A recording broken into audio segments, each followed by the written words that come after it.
बिस्मिल्लाहिर्रहमानिर्रहीम। आज हमने पढ़ना है इन्वेस्टमेंट प्रॉपर्टी का पार्ट नंबर 5। इस पार्ट में हम एक एग्जांपल सॉल्व करेंगे इन्वेस्टमेंट प्रॉपर्टी की सब्सिक्वेंट मेजर पर, और उस एग्जांपल को सबसे पहले हम सॉल्व करेंगे कॉस्ट मॉडल पर। देन हम उसी एग्जांपल को सॉल्व करेंगे फेयर वैल्यू मॉडल, और देखेंगे कि दोनों में क्या क्या डिफरेंसेस आ रहे हैं। तो चलें अल्लाह का नाम लेकर लेक्चर को स्टार्ट करते हैं। ये क्वेश्चन है, इसको एक मतलब अच्छे से आप लोग रीड करें। मैं इसको जो है आसान करके आप लोगों के सामने पेश करता हूँ। होप आप लोगों ने जो है इसको पढ़ लिया होगा।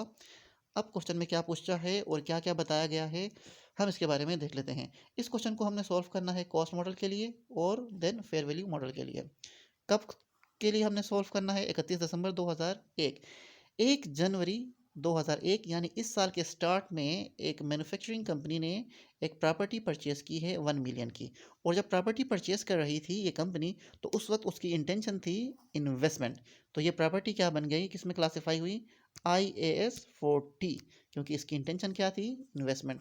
तो इसको हम क्लासीफाई करेंगे IAS 40, यानी ये इन्वेस्टमेंट प्रॉपर्टी है। इसकी अकाउंटिंग जो होगी वो इस IAS 40 के मुताबिक होगी। द लैंड एलिमेंट ऑफ अच्छा, ये जो प्रॉपर्टी थी उसमें से जो लैंड एलिमेंट है वो क्या है? 400,000। तो टोटल 1 मिलियन की थी, उसमें से उस प्रॉपर्टी में से लैंड का एलिमेंट कितना है? 400,000। तो बिल्डिंग का क्या होगा? जाहिर सी बात है 1 मिलियन में से 400,000 माइनस करेंगे तो बिल्डिंग का आएगा, क्योंकि इन्वेस्टमेंट प्रॉपर्टी में दो ही चीज़ें हैं, लैंड एंड बिल्डिंग। तो वो बनता है मेरे ख्याल में 600,000। ठीक हो गया, यहाँ तक हमने पढ़ लिया। देन आगे वो क्या कहता है कि जो बिल्डिंग की यूज़फुल लाइफ है वो बताया है 50 ईयर्स, एंड ईयर एंड पर उसको क्या किया है? वैल्यू किया है 1.1 मिलियन। शुरू में 1 मिलियन थी और उसको बढ़ा के 1.1 मिलियन तक ले गए हैं। तो चलें इसको जो है हम क्या करते हैं? सॉल्व करते हैं कॉस्ट मॉडल और रिवैल्यूएशन मॉडल दोनों से। तो अल्लाह का नाम लेकर लेक्चर का आगाज़ तो हम कर चुके हैं। अब इस क्वेश्चन को हम सॉल्व करते हैं। ये आगे क्यों नहीं हो जी। सबसे पहले हम देखना है कॉस्ट मॉडल। कॉस्ट मॉडल को हम देखेंगे तो अगर 1 जनवरी 2001 को एंट्री पास करना हो तो क्या करोगे? आपने इन्वेस्टमेंट प्रॉपर्टी खरीदा है, तो इन्वेस्टमेंट प्रॉपर्टी को डेबिट करोगे जिस अमाउंट से खरीदा है उस अमाउंट से। तो वो अमाउंट क्या है? 1 मिलियन। 1 मिलियन से डेबिट। एंड कैश को आपने क्या करना है? क्रेडिट, क्योंकि कैश क्या हुआ है? कम हुआ है। ठीक।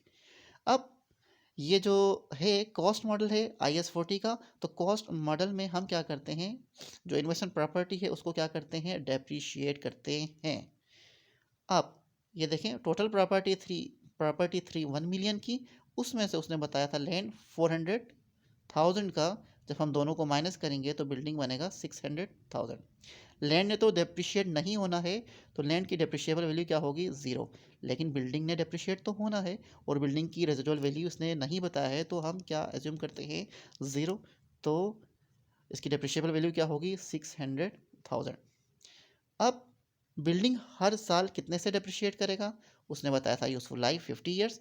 तो ये जो डेप्रिशिएबल वैल्यू आपने फाइंड करा है 600,000, इसको जब आप डिवाइड करोगे 50 से, तो हर साल ये 12,000 से डेप्रिशिएट होगा। अब साल के एंड पे क्या क्या एंट्री पास होगी? एक तो डेप्रिसिएशन एक्सपेंस की डेबिट होगी। डेप्रिसिएशन एक्सपेंस क्या होगा? डेबिट होगा 12,000 से। एंड एक्यूमुलेटेड डेप्रिसिएशन क्रेडिट होगा 12,000 से। ये 12,000 कहाँ से आया? आपने कैलकुलेशन करके फाइंड करा था। ठीक।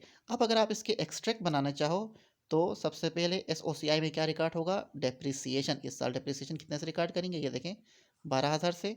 और अपना जो एक्सट्रैक्ट बनाओ, जब आप बनाओगे एक्सट्रैक्ट इसका SOFP का, तो इन्वेस्टमेंट प्रॉपर्टी को आपने नेट बुक वैल्यू पर या उसकी कैरिंग अमाउंट पर रिकॉर्ड करना है। देखें, लैंड स्टार्ट में कितने का था? 400,000। तो इसलिए कोई डेप्रिशिएट नहीं हुआ, तो क्या होगा? ईयर एंड पे भी ये 400,000 पर ही खड़ा रहेगा। और जो बिल्डिंग है वो स्टार्ट में था 600,000, लेकिन इस साल ये 12,000 से डिप्रिशिएट हुआ है। तो जब हम 600,000 में से निकालेंगे 12,000, तो हमारे पास बिल्डिंग की अमाउंट बनती है 588,000। तो क्योंकि प्रॉपर्टी को हमने जो है टोटल करके शो करना है, तो टोटल करके शो करेंगे तो क्या आएगा? ये देखें 400,000 प्लस 588,000, तो ये प्रॉपर्टी आया 988,000।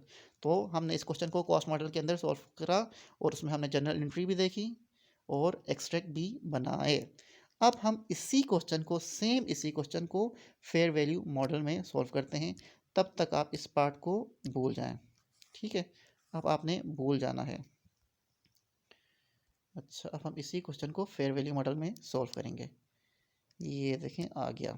देखें 1 जनवरी को क्या एंट्री पास होगी, आपने खरीदा था तो इन्वेस्टमेंट प्रॉपर्टी डेबिट और कैश क्रेडिट दोनों सेम आ रहे हैं। ठीक, अच्छा जी, लेकिन यहाँ पर रीवैल्यूएशन मॉडल में डेप्रिशिएट नहीं होना है, तो लैंड और बिल्डिंग दोनों की डेप्रिशिएबल वैल्यू क्या होगी, ज़ीरो, क्योंकि डेप्रिशिएट तो होना ही नहीं है। ठीक हो गया। क्योंकि फेयर वैल्यू मॉडल है, तो अब साल के स्टार्ट पे कितने का खड़ा था, कितने का खड़ा था, 1 मिलियन का। तो साल के एंड पर भी ये कितने का खड़ा होगा, 1 मिलियन का। चूंकि डेप्रिशिएट नहीं होना है तो कैरिंग वैल्यू क्या होगी, 1 मिलियन ही होगी। लेकिन लेकिन क्या हुई, एनुअल हमने इसको रिवैल्यू किया तो पता चला कि ये 1 मिलियन से बढ़ के कितने का आ गया है, 1.1 मिलियन। तो कितने से इंक्रीज करा, ये इंक्रीज करा 100,000। ये 100,000 क्या है, फेयर वैल्यू गेन है। इसको हम कहाँ पे रिकॉर्ड करते हैं, डायरेक्ट प्रॉफिट एंड लॉस में रिकॉर्ड करते हैं। तो प्रॉफिट एंड लॉस को हम क्या करेंगे, क्रेडिट करेंगे 100,000 से, और इन्वेस्टमेंट प्रॉपर्टी को डेबिट करेंगे 100,000 से। अगर आप इसके जनरल एंट्रीज अगर आप इसकी जो है टी अकाउंट्स देखना चाहते हो, तो ये देखें टी अकाउंट्स। स्टार्ट में हमने लिया था 100,000 से जो है डेबिट हुआ था।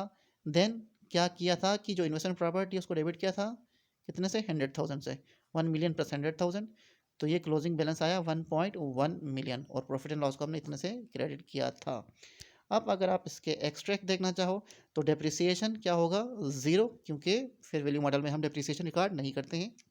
लेकिन इसके बदले जो फेयर वैल्यू गेन और लॉसेस हैं उसको हम रिकॉर्ड करते हैं। तो इस केस में हमारे पास क्या है, फेयर वैल्यू गेन्स है, और वो कितना है, 100,000।